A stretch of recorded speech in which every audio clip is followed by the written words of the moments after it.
बिहार और मैं हूं आपके साथ आनंदमयी।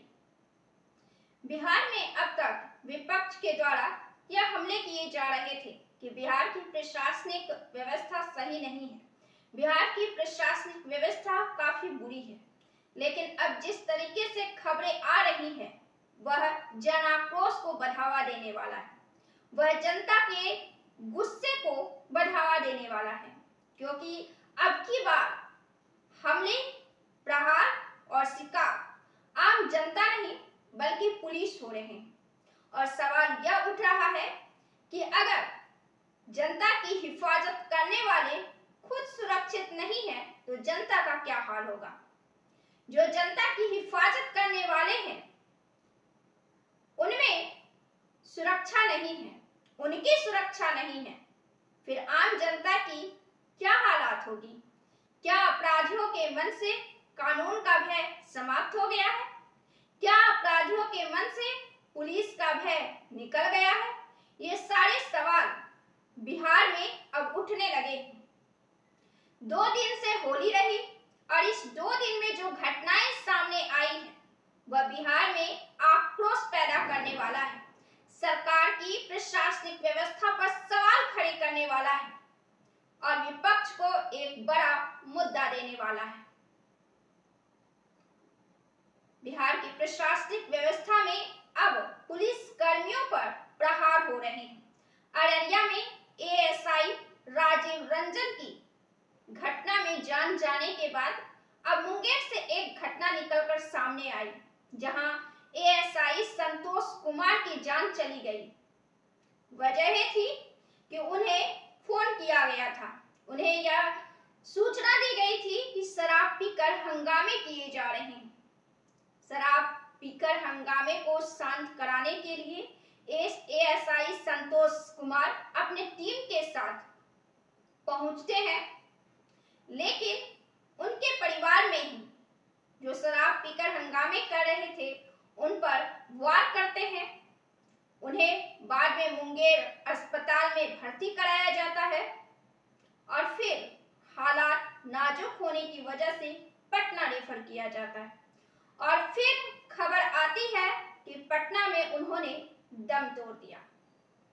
ये 2 घटना 2 दिन में पुलिस कर्मियों के साथ आई है, जिससे बिहार में सवाल उठने लगा है, क्या बिहार की प्रशासनिक व्यवस्था कमजोर हो चुकी है, धूमिल हो चुकी है, अपराधियों के मन में जरा भी खौफ नहीं है प्रशासनिक व्यवस्था का, पुलिस का, कानून का। ये सारे सवाल अब बिहार की राजनीति में ही नहीं बल्कि गलियों में, सड़कों पर उठने लगी है, चर्चाएं होने लगी है।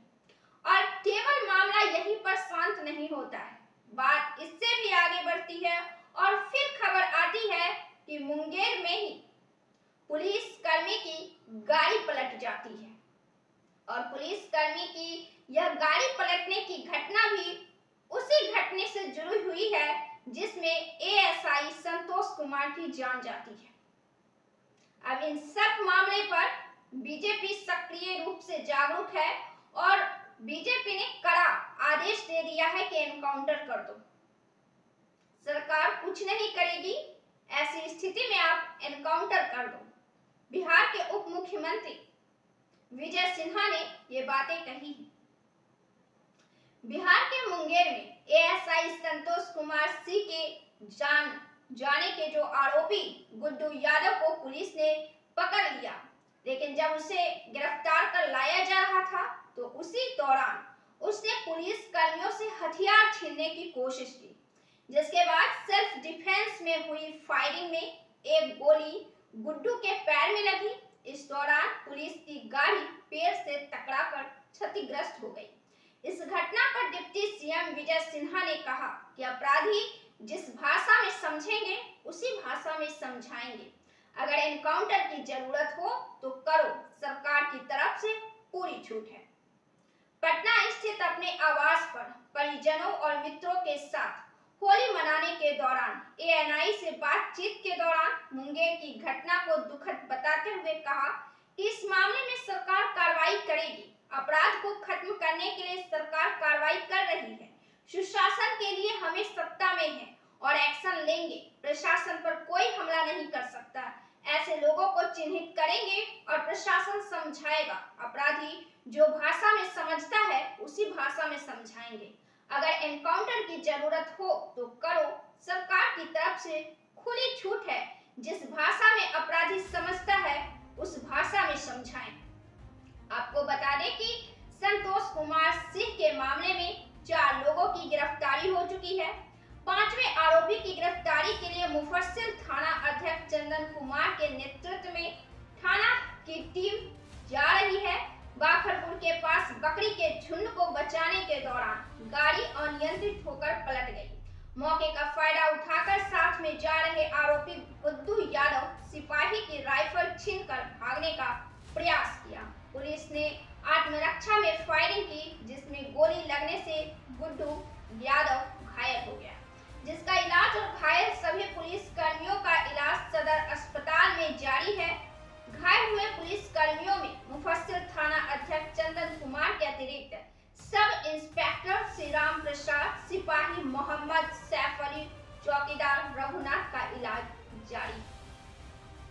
बिहार में पुलिस कर्मियों पर लगातार हो रहे हमले प्रशासन के लिए एक गंभीर चुनौती बन गया है। इन घटनाओं से सवाल पैदा होता है कि क्या अपराधियों में कानून और पुलिस का खौफ खत्म हो चुका है? सरकार और प्रशासन को इस पर तत्काल कठोर कदम उठाने की जरूरत है ताकि पुलिस की सुरक्षा सुनिश्चित की जा सके और अपराधियों को कड़ी से कड़ी सजा दी जा सके। अगर इन घटनाओं को नहीं रोका गया तो आने वाले समय में कानून व्यवस्था की स्थिति बदतर होगी। जब पुलिस कर्मी से ही अपराधी खौफ नहीं खाएंगे तो और किससे खौफ खाएंगे? अगर कानून से ही डर मिट गया तो फिर किससे डरेंगे? फिर आम जनता पर क्या होगा? जब पुलिस कर्मी ही सुरक्षित नहीं है, वहां आम जनता की सुरक्षा कैसे संभव है?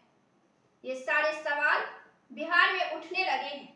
बिहार की प्रशासनिक व्यवस्था पर अब वाकई एक ठोस कदम उठाने की आवश्यकता आ चुकी है, जहां न केवल जनता की सुरक्षा बरकरार रखी जाए बल्कि पुलिस कर्मियों की भी सुरक्षा बरकरार रखी जाए।